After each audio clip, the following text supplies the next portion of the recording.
오늘의 말씀을 보겠습니다. 민수기 11장입니다. 구약성경 213페이지에 있습니다. 민수기 11장 4절부터 15절까지 교독을 하겠습니다. 돌아가면서 우리 읽겠습니다. 민수기 11장 4절부터 제가 먼저 시작합니다. 그들 중에 섞여 사는 다른 인종들이 탐욕을 품음에 이스라엘 자손도 다시 울며 이르되 누가 우리에게 고기를 주어 먹게 하랴.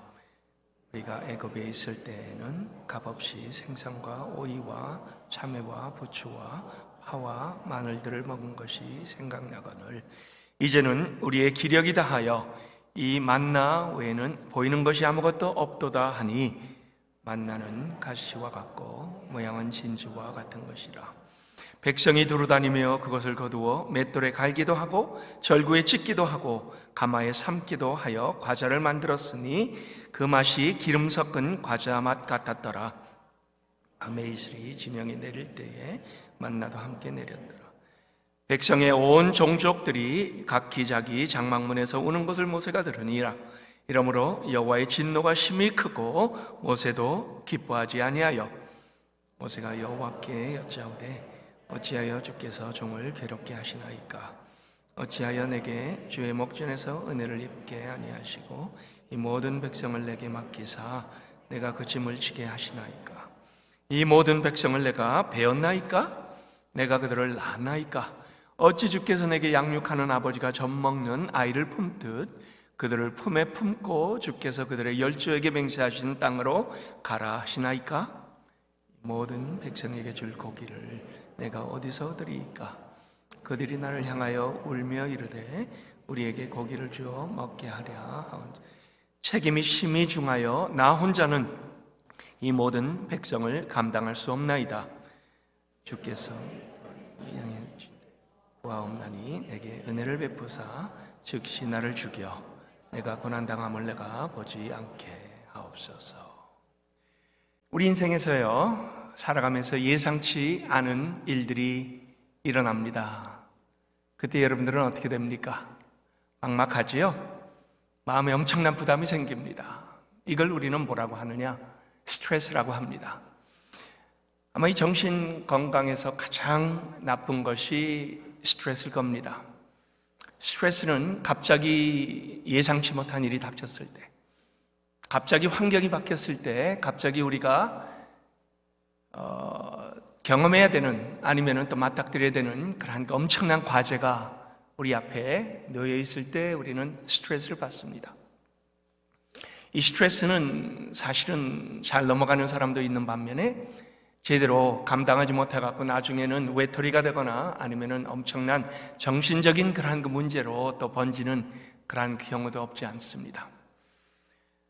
제가 이 지난 7월 달에 KWMC 선교대회에 갔는데 저를 잘 아는 선교사님들이 저한테 와서 인사를 하면서 이렇게 저렇게 봅니다.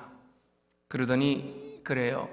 아니 목회에 들어가면은 분명히 머리가 휘어졌을 것 같은데 머리가 하나도 안 휘어졌다고 이상하다 그렇습니다. 제가 그랬습니다. 머리는 까만지 모르겠지만 제 속은 여전히 시커멓습니다. 근데요, 여러분 속은 시커멓지만요, 흘러내리는 방법을 저는 오래전부터 터득을 했습니다. 새벽 기도 때마다 하나님 문제를 마음속에 갖고 있지 않고 하나님 안에서 흘러내리도록, 그리고 그것이 하나님께서 해결해 주시는 그런 그 방식으로 맡기도록 기도하는 그러한 그 과정을 겪습니다. 어젠가 제가요, 우리 집사님 한 분을 신방을 갔습니다. 한 2년 만에 보는 집사님이에요. 근데 저를 보더니 목사님 한 2년 만에 엄청나게 늙으셨네요. 그래요. 그래서 또 그런 게 있구나. 그리고 저 나름대로 안 보다가 한 2년 만에 보는 사람들은 늙었다라고 그렇게 얘기를 하는구나 생각을 해봤습니다. 근데 여러분, 신앙이 있는 사람과 신앙이 없는 사람이 스트레스를 대하는 것이 다를까요? 물론 믿음이 있는 사람과 믿음이 없는 사람, 하나님을 믿는 사람과 하나님을 알지 못하는 사람은 동일한 환경이 주어지면은 그것을 우리가 대하는 그러한 그 태도도 다르고 그 다음에 그 안에서 결과도 다르게 나올 수는 있습니다. 그런데 여러분, 누구든지 우리 마음속에 다양하게 힘든 그러한 그 일들을 겪게 되면요, 그것은 누적이 됩니다. 그리고 방치해두면은 영적으로 침체를 하게 됩니다. 그리고 부작용을 만들어서 우리에게 아픔을 분명히 줄 수가 있습니다.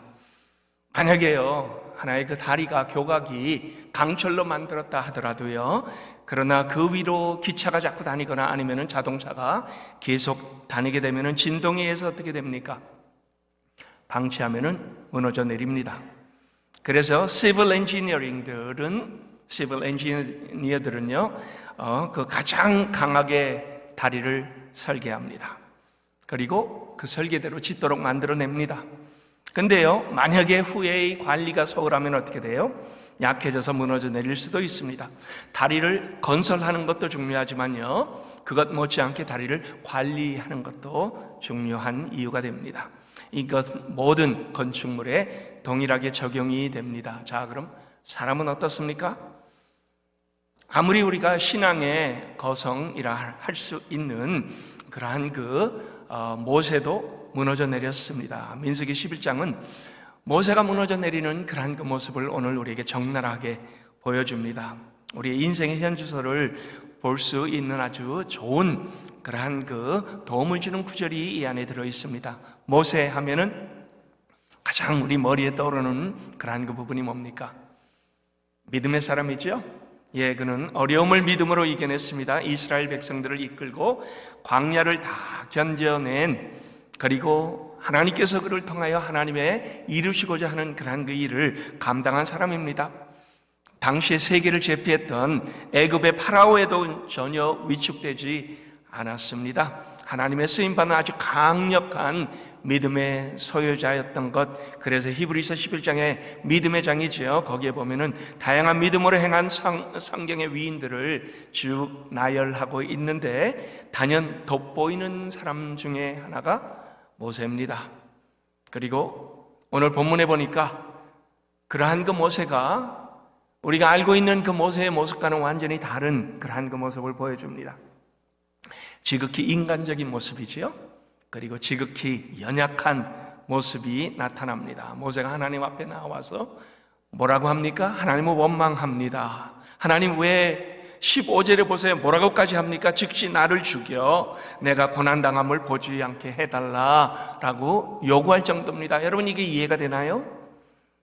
하나님이 이렇게 살 바에야 내 생명을 취하여 가서서 죽는 것이 더 낫습니다. 예, 성경에 보면 이러한 식으로 하나님께 요구한 사람들이 여럿 있지요. 어떻게 모세가 이런 모습으로 망가질 수가 있습니까? 그런데 제가 보기엔 믿음이 없어서는 절대로 아닙니다. 이스라엘 백성을 이끌고 약속의 땅을 향하여 가는 동안에 그의 마음속에 계속해서 조금씩 누적된 그 자신도 모르는 사이에 그 스트레스가 결국 그를 무너뜨린 겁니다. 성경 학자들은 추측하기를 당시에 이스라엘 백성들이 광야로 나와서 그 다음에 그 광야 행진하는 그 숫자가 아마 250만 정도였을 것이다. 물론 여자와 어린아이를 다 포함합니다. 근데 그들은 지도도 없었습니다. 오늘날 같이 이 GPS가 있는 것도 아니었습니다. 정처 없이 모르면서 길을 갔던 거예요. 하나님께서 인도하시는 대로 낮에는 구름 기둥으로 하나님께서 햇빛을 막아주시고, 밤에 그 추위 속에서 불기둥으로 그들을 따뜻하게 해주시면서, 그러나 구름 기둥과 불 기둥이 인도하는 대로만 그들은 따라갔습니다. 정처 없는 믿음의 길입니다. 언제 끝날지 몰라요. 앞에 또 무엇이 그들 앞에 놓여 있을지 전혀 모릅니다. 근데 이스라엘 백성들은요, 보니까 만만하지 않았습니다. 그리고 순간순간마다 받은 은혜를 쉽게 잊어버렸습니다. 기적을 매일 경험해요. 보니까 만나가 매일매일 내립니다. 기적이지요. 그리고 그 기적을 경험하는 그 와중에도요, 매일 그것을 보면서도 감동조차 없는 사람들입니다. 불평, 불만이 가득했습니다. 5절을 보세요. 우리가 애굽에 있을 때 값없이 생선과 오이와 참외와 부추와 파와 마늘들을 먹은 것이 생각나거늘. 근데 이따위 만나를 이따위 정도로 생각을 하는 겁니다. 이따위 만나를 우리에게 매일 주면서 그토록 우리가 즐기던 그 아무것도 없는 그 상황을 그들은 불평불만을 쏟아냅니다. 이스라엘 백성들이 광야에서 주제가처럼 부르는 것이 뭡니까? 불평의 노래였죠? 예, 순간마다 그들은 불평했습니다.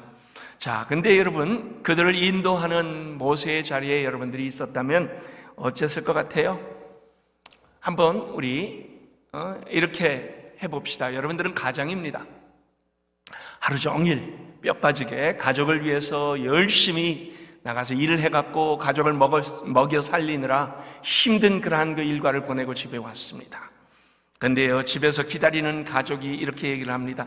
누구네는 새 차를 뽑았는데 우리는 왜 항상 거지 같은 차만 타고 다녀야 하는가? 만약에 이렇게 얘기를 한다고 해보세요. 누구네는 새로 집을 사서 이사를 했는데 왜 우리는 이렇게 시꺼리만한 아파트에 계속 살아야 합니까? 만약에요, 이렇게 불평한다면 여러분은 가장으로서 심정이 어떨 것 같아요? 그래서 모세가 넘어진 겁니다.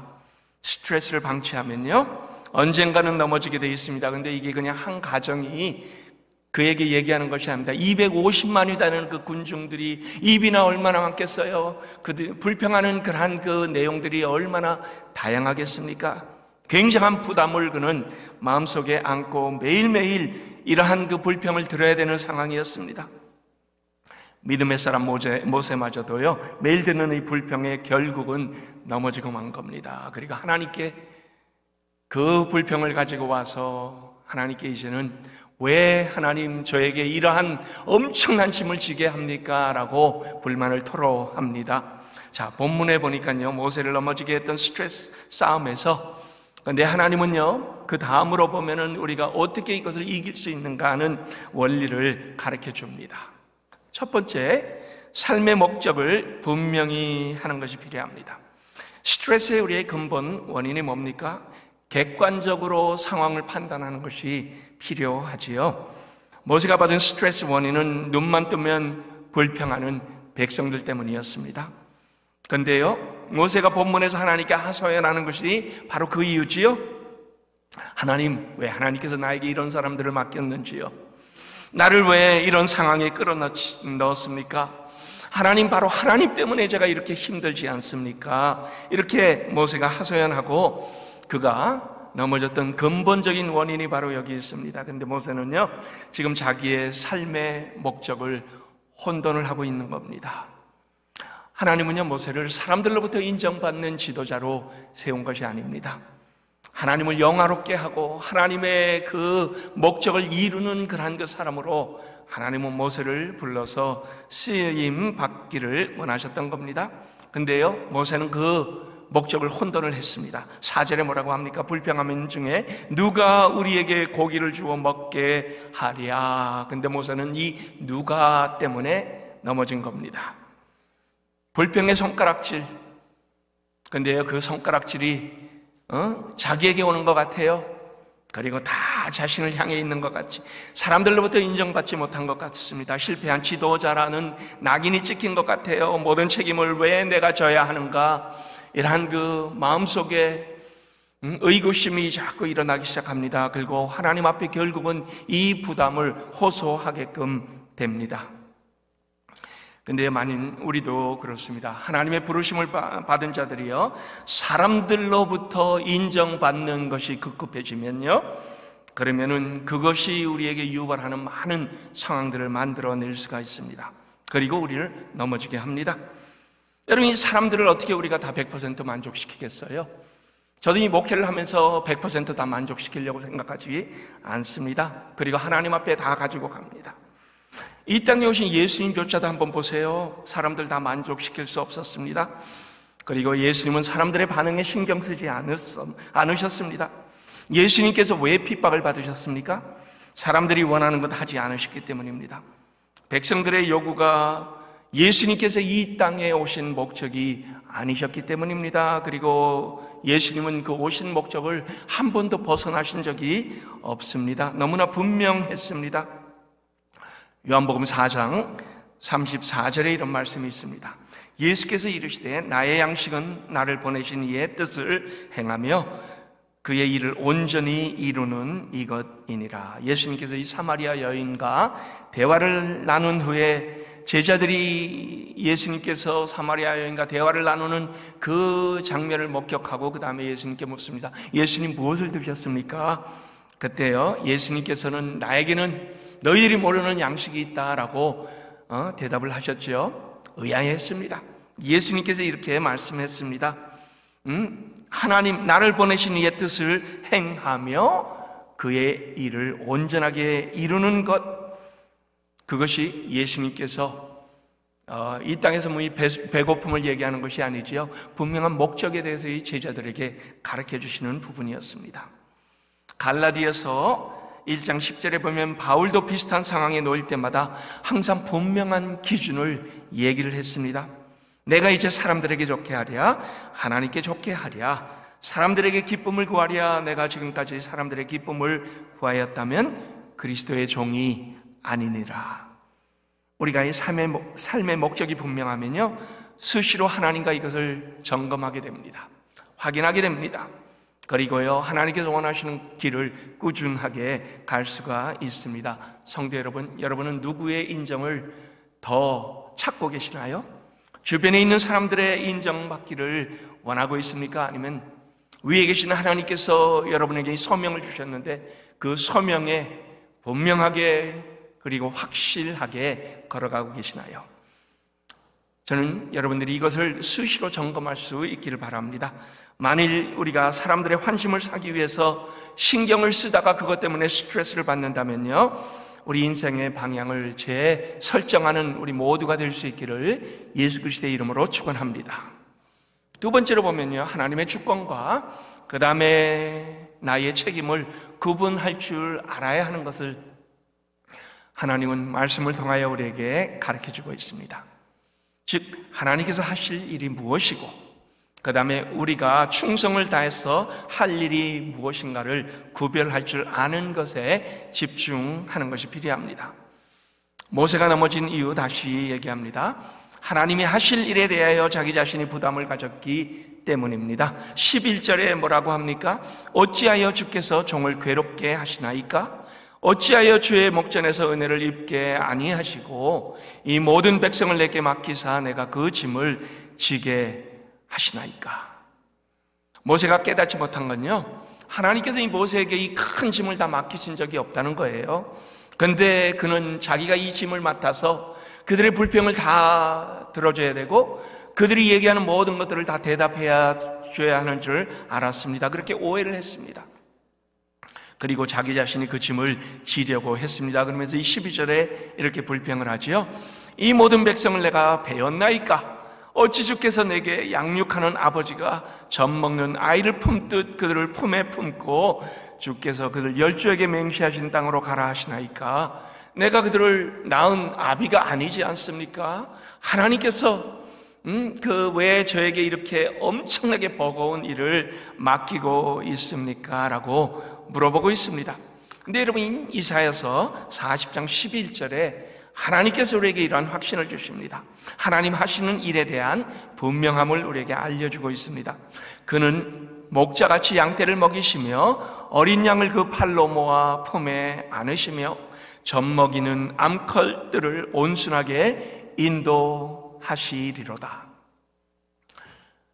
모든 하나님의 백성을 인도하시고 먹이시고 이끌어 가시는 분이 누구시라고요? 하나님이시라는 것을 성경은 너무나 분명하게 하고 있습니다.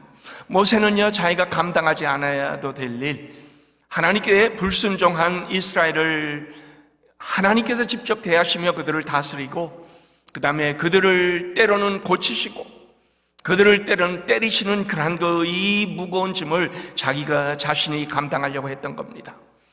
여러분 하나님께서 하실 일 그리고 내가 할 일을 우리가 혼돈할 때요 우리의 짐은 더욱더 무거운 것처럼 느껴지고요 거기에서 우리는 스트레스를 받거나 아니면 거기에서 우리는 엄청난 힘든 일을 겪는 것처럼 그렇게 생각하게 됩니다.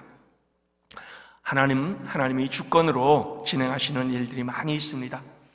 그래서 우리는요 하나님께서 맡겨라 라는 그러한 그 부분에 대해서는 절대적으로 하나님께 맡겨야 됩니다.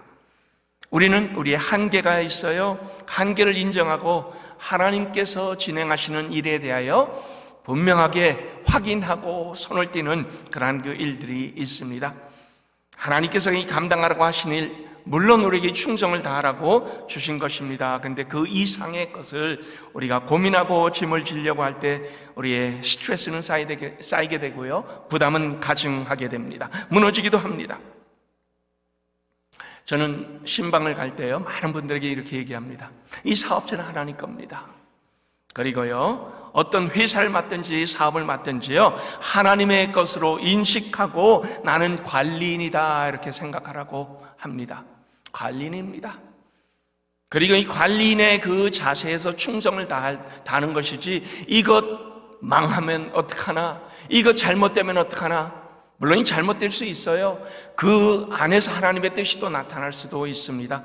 그렇지만은 관리인이라는 마음, 우리가 그 마음을 가질 때 마음속에는 평안이 생깁니다. 영생교회도 마찬가지예요. 주인은 하나님이세요. 저를 비롯하여 모든 목회자님들 다 하나님께서 세우신 관리인입니다. 물론 우리는 그 체제 안에서요, 힘을 다하여 충성을 해야 됩니다. 누가 보든 안 보든 하나님 안에서 하나님께서 우리를 보고 계시는 그러한 그 모습, 눈속임을 하지 말고 하나님 앞에 맡은 책임을 다 해야 됩니다. 그러나 하나님께 맡길 것은 분명하게 맡겨야 되는 그 맡기는 일을 해야 된다라고 합니다. 예를 하나 들어볼게요. 여러분들의 자녀 양육이 혹시 짐이 되는 분이 있습니까? 하나님께서 우리에게 이 자녀를 주시고요, 양육의 책임을 허락해 주셨습니다. 그리고요, 그것을 할 수 있는 일에 충성을 다하라고 요구하고 있습니다. 먹이고 키우고 가르치고 본을 보이고 필요한 것들을 공급해주고, 그 다음에 또 그들이 병들었을 때 돌봐주고 잘 자랄 수 있도록 보호막 역할을 해주는 것, 여러분 그것은 우리의 책임인 부분입니다. 그런데 한번 생각해 보세요. 그 자녀가 누구 것입니까? 하나님께서 맡기신 하나님의 소유입니다. 나에게는 청지기직분만 허락을 한 겁니다. 근데요, 우리가 우리 자녀를 내 자녀인 양 하나님께서 우리에게 맡기신 것이 아닌 내 소유인 양 착각할 때가 있습니다. 내가 원하는 대학을 가야만 하고, 내가 원하는 며느리만 얻어야 되고, 내가 원하는 직장, 내 꿈 자녀를 통해서 이루려고 할 때 그때는 문제가 생기기 시작합니다. 내 것이고 내가 원하는 대로 내 소유의식을 가질 때는요, 만약에 잘못되면요, 그 다음에 우리는 부담이 엄청나게 커집니다. 마음의 짐이 됩니다. 그래서 저는 자녀들을 하나님께서 잘 키워주신다는 내 책임을 다하면요, 그 다음에는 내가 감당하지 못하는 그 부분은 하나님께서 하신다는 확신이 있습니다. 여기에서는 하나님의 주권과 제 책임을 분리를 시켰습니다. 부모로서 기도하지요. 신앙적인 삶으로 본을 당연히 보입니다. 섬김을 요구하며 그것을 실행하는 일을 합니다. 가르침을 통하여 뼈대를 형성시킵니다. 그런데요, 그들이 커서 어떤 가정을 이루고 무슨 일을 하고 어떻게 쓰임받는가, 이것은 제 소관이 아닙니다. 하나님께서 진행하는 일입니다. 제 사위는 그래서 다양하게 저들이 결혼한다 할 때 저는 신앙만 확인했습니다. 신앙이 분명해서 저는 기쁨으로 예수를 한 겁니다.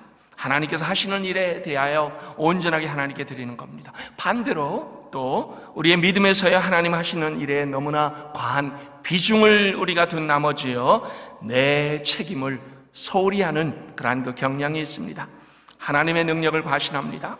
그리고 나는 거기에서 내가 할 일이 별로 없다라는 그러한 옹졸한 생각을 가지는 사람들이 없지 않아 있습니다. 여러분, 이것은 하나님께서 아주 싫어하시는 부분입니다. 한국말에 맡긴다라고 하지요. 이 말에는 어폐가 있습니다. 맡긴다라면 우리가 어떤 생각을 하죠? 나는 손 놓고 모든 것 다 하나님께서 해주실 거야, 그냥 다 맡겨버려, 왜 너가 그거 가지고 골치 아프게 끌어안고 있냐, 이렇게 얘기하는 사람도 있습니다. 그냥 하나님 알아서 하시도록 맡겨버린다. 근데요, 사실 맡긴다는 것은 그러한 의미가 아닙니다. 시편 37편 5절에 이런 말씀이 있어요. 내 길을 여호와께 맡기라. 그를 의지하면 그가 이루시고 라고 했습니다. 영어로 보니까요, commit your ways to the Lord, trust in Him, and He will do this. 여기에요, 믿음으로 맡기면 다 해결해 주실 것이야. 우리가 이렇게 생각하는 건요, 믿음은 요술방망이처럼 생각하는 겁니다. 만능 해결사가 아닙니다. 하나님은 물론 만능 해결사이지만요, 그러나 그러한 식으로 우리가 다 그냥 맡겨버리고 던져버리면 하나님께서 다 그냥 알아서 해주시는 그러한 그 만능 해결사가 아니라는 거죠. Commit your life, 여기에서 영어에서 commit이라는 이 말에서요, commitment가 나왔습니다. 사명감입니다. 즉 맡겨버린다라는 소극적이고 수동적인 말이 아닙니다. 적극적으로 책임을 다하며 내가 감당해야 되는 일을 감당하며 내 책임 소재를 분명하게 하고 내 동기를 점검하며 최대한 힘을 쓴다라는 그러한 그 얘기입니다. 물론 하나님의 주권을 인정하고 하나님의 주권 속에 내 책임이 같이 어우러지는, 그리고 그 안에서 같이 가는 그러한 그 의미가 이 안에는 깔려 있습니다. 그가 이루시리라 라고 했지요. 그를 의지하면 그가 이루시리라. 이것은요, 결과를 얘기하는 것이지 과정을 얘기하는 것이 절대로 아닙니다. 여러분이 만약에요, 조금 힘들면 하나님 업어주세요, 조금 아프면 하나님 고통 없애주세요, 막혀버리면 하나님 빨리 뚫어주세요, 우리가 이렇게 인내하지 못하고 조급하게 하나님의 도움만 요청하는 어린애 같은 신앙이 있다면요, 여러분 그것은 아마 그냥 맡겨라라는 그러한 그 무의미한 그러한 그 신앙에서 오는 그러한 그 무책임한 부분이 아닐까 생각을 합니다. 그런데 한번 생각해 보세요. 우리가 요구하는 대로 하나님 일일이 다 그냥 응답하시고 우리의 모든 기도 제목을 하나님께서 다 들어주신다면요, 우리는 어떤 성도가 됩니까? 성숙하지 못한, 응석바지 떼쓰고 앙탈 부리고 속썩이는 그러한 그 모습밖에는 아마 없을 겁니다. 우리가 자녀를 키우면서요, 나이답게 행동하지 못하고 매사에 철없이 요구만 하는 그러한 그 자녀를 원하세요?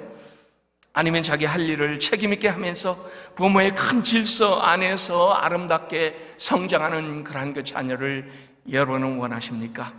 하나님도 우리를 관계를 맺으시고 우리에게 하나님의 자녀를 삼으셨을 때는 동일한 그러한 하나님의 마음입니다. 하나님의 주권과 내 책임은 같이 어우러집니다. 전혀 모순되거나 상반되지 않습니다. 완벽하게 이 둘은 조화를 이루어냅니다. 결론을 내겠습니다. 하나님의 주권과 우리의 책임은 같이 간다고 했지요. 즉 비행기의 양 날개와 같습니다. 비행기에요, 한쪽 날개가 있으면 어떻게 됩니까? 그러한 일들 우리가 봤죠. 물론 요즘에는 기술이 좋아져 갖고 엔진 하나가 무너지면은 그래도 무사히 착륙을 한다고 합니다. 그러나 프로펠러 비행기는요, 한쪽이 나가면요, 그냥 원만 그려냅니다. 날 수가 없습니다. 우리의 신앙도 하나님의 주권적인 역사 속에서 우리의 책임적인 부분이 함께 합쳐져야 우리가 하나님께서 원하시는 일을 감당할 수가 있습니다. 즉 동전의 양면이라고 할 수도 있습니다. 모든 것은요, 하나만 가지고 안 됩니다. 하나님은 항상 우리에게 두 개를 같이 주시면서 이 두 개가 하나님의 귀한 역사 속에 아름답게 같이 쓰여지는 것을 보기를 원합니다.